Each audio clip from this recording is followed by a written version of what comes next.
yeah, like you said, many of them are not making 6, 7, or 8 figures. They're not making 6 figures. You know, they're making maybe even high sixes or something. So what do you think the big challenge has been when you meet with people like that? I think the biggest challenge is that we haven't really learned how to start our businesses with an end goal in mind. A lot of times when I was doing more startup work and I would meet men who are starting a company, right? They always had a plan for what their exit would be. Women very rarely do that, a lot of times because they're not really thinking about exit. They're thinking about the build, not the exit. But no matter if you're a man or a woman, you have to start with the end in mind. And then you kind of reverse engineer your business from that point. Because there are some things when you go to sell a business that you have to have, cannot be dependent on you.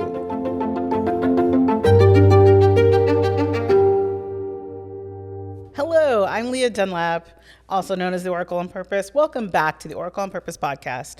We're here to help you find the inspiration and the insight, perhaps even a story that warms your heart about what it means to be a woman founder and an entrepreneur so that you can continue to go on your path to purpose and find a limitless life of purpose and prosperity. I'm so excited today.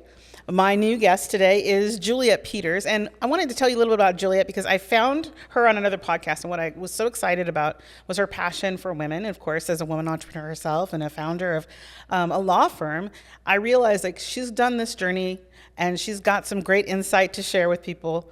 But I also love to just support and highlight people that are making a difference in the world. And she's got a new project she's working on, so I'm excited to share that and talk to you a little bit about that.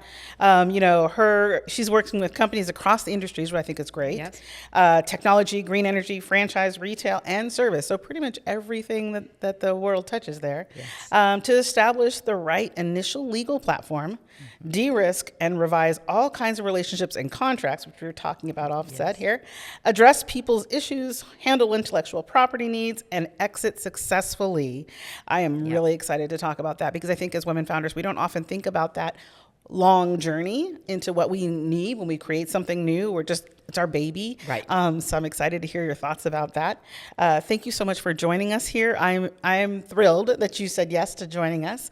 I would love to hear from you, like what is this new burgeoning thing for you, and what's your journey? Tell us a little bit about your journey. So the journey that I've had really for really helping women and girls succeed started when I was really young. That is one of my first kind of memories. You know, I was big on the ERA when I was 5.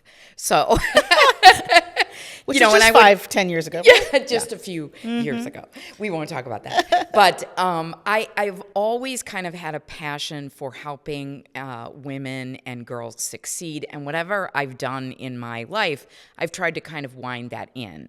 But as time went on, I'm now in, my second full career. And it's been awesome, but I haven't been able to touch as many women and girls as I would really like to.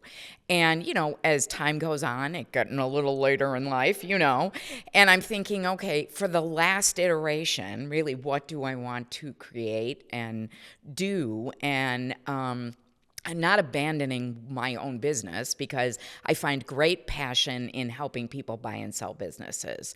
For most people who, start a business, it is their baby, they will exit once if they're lucky, right? There are serial entrepreneurs. That is not the most common group, right? And so for women, particularly, the statistics aren't great. Like only 1.9% of women ever make more than 7 figures, right? And so as I started down the journey of being an entrepreneurial lawyer, I really wanted to focus my practice on women business owners. But it became clear really, quickly that women's businesses weren't at the level that would sustain me really, right? Yes. So I had to, the vast majority of my clients, frankly, are men, right? But as time has gone on, I see so much more energy. Women are starting businesses at twice the rate of men.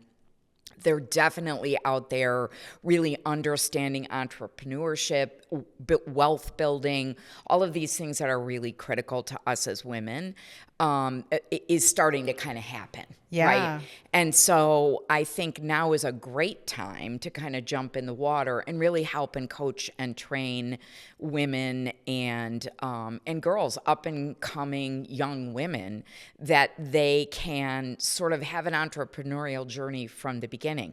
So I think what happens with women a lot of times is we'll do the corporate thing. We'll be deeply ingrained in someone else's business. Yeah, right? been there, done that. Right. Yes. Yeah. And then all of a sudden something changes in your life. You have a wake-up call of some sort, or your kids, you need to be physically more around for your kids. Whatever the issue is, that's when women start their entrepreneurial journey.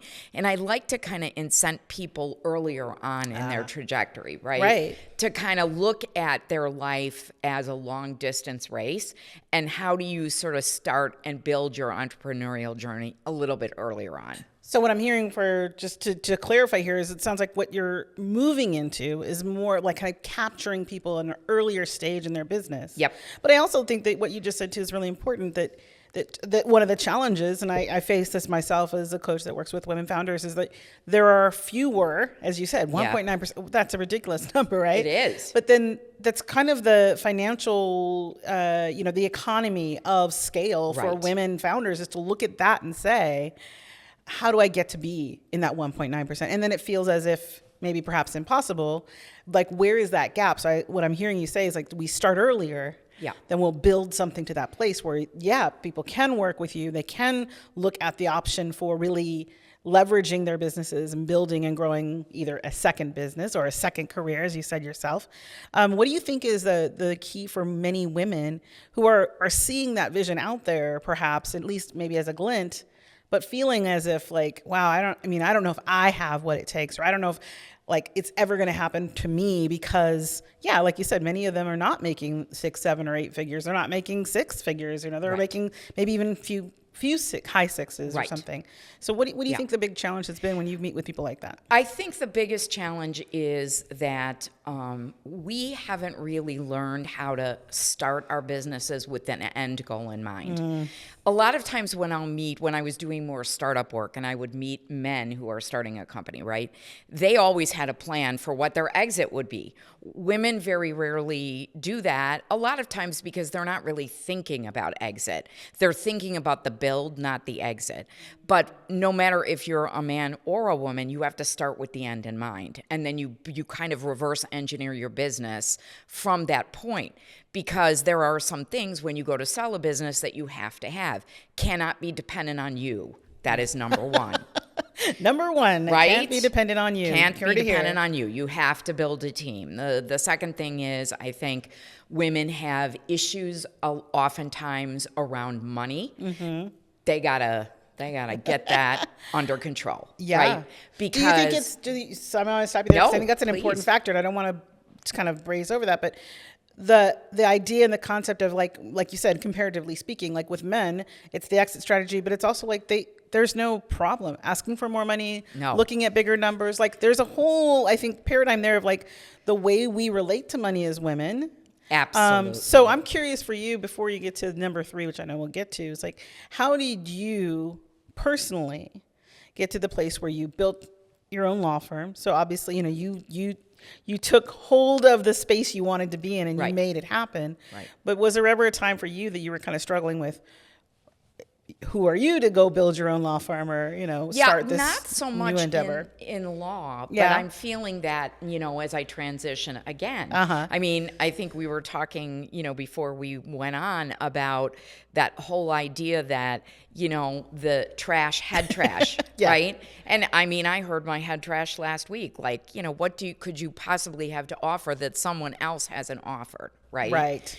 And so I think and I said to you, turns out that it's not a destination, being clear of all that, right? Right. It comes up and bites us in the backside at the weirdest moments. And even when you've done the work, right? Right. You're like, really, are we doing this again? So I think, and for women around money, that is an ongoing work that you have to start, and you have to be vigilant in when you hear or you feel something that comes up in the course of your business, you have to address it. Because the one thing I see women not doing, well, I guess two things that women don't do as frequently as men, not that men have to be the standard, but Right. if we're using that as a, so I think women do not partner with people very often because there's a fear of partnership, which I understand, having been in bad partnerships. Right. And I'll come back to that in a moment, because I think there's a way to do that without risking your business, right? And then the other thing is access to capital.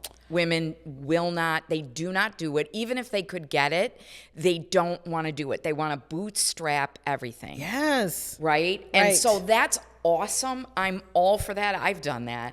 But it does limit your growth. If Yeah. you're afraid to, hire people, if you're that is going to be, you won't be able to scale your business Yeah. with that in mind. So I was thinking a lot about this last week, because I think it's not necessarily that we need to use the paradigm that's out there that men have created in terms of what that looks like, right?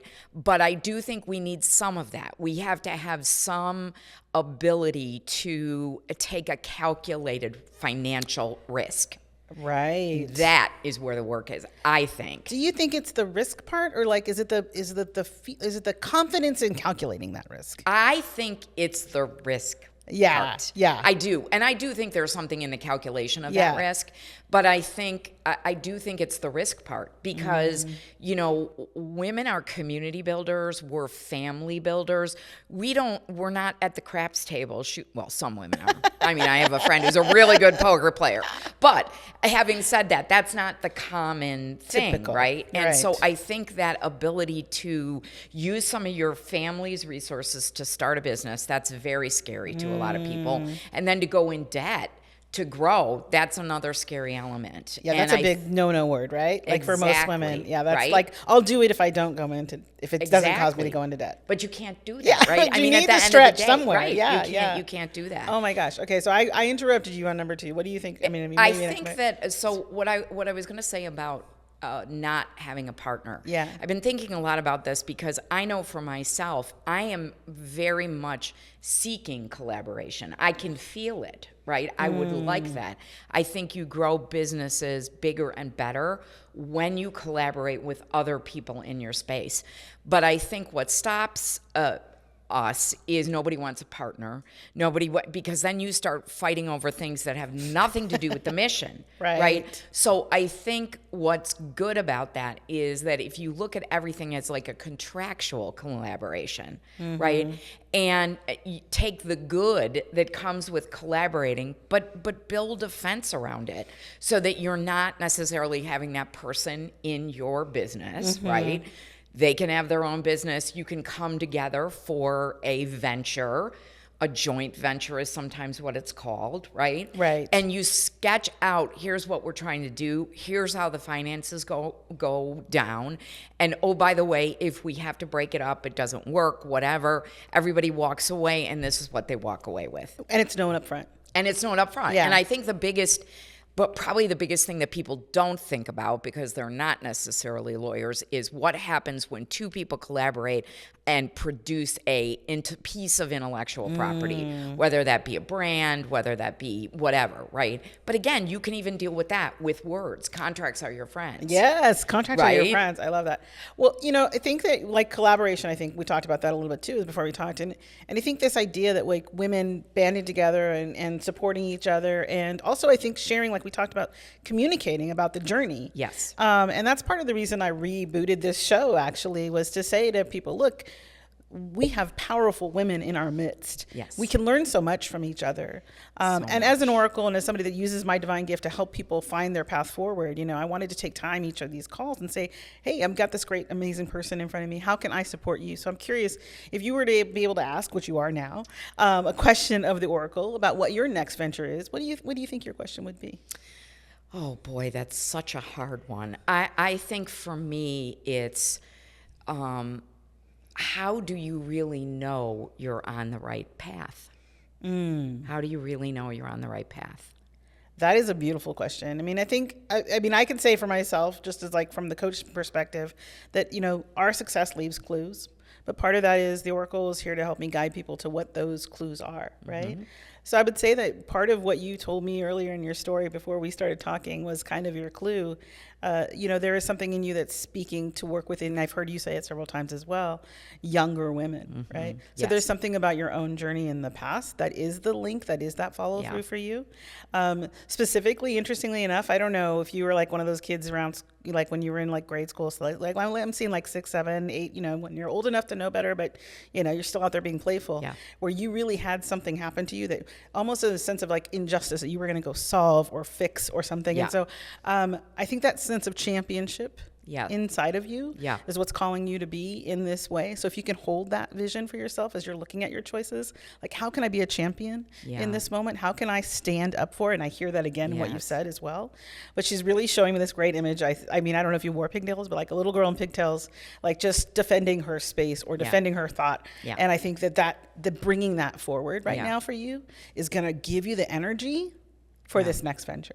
Wow. I mean, that is really, I'm very grateful for that. I'm amazed by that, actually. So that is kind of how I have always seen myself, as a champion. Well, so, good. Yeah. Well, she's just pointing to that. That's your next, that's the impetus, right? Which is the beauty of purpose, is we can find it in different things we do. And I love that you've had multiple, iterations of what you've worked on in your life. That part of it is very good for you. You'll probably have another 1 or 2 before the day is done. So you just know that you're ready to create more and more good in the world. And I'm so grateful for you, Juliet, for being here today. Thank you so much for your time. Thank you for having me. This has been an amazing experience. I'm really grateful for you. Have a great time. Thank you. Thanks so much for being here. Thanks so much for watching. I'm Leah Dunlap. I'm my guest, Juliet Peters. Thanks so much for being here to watch this podcast today.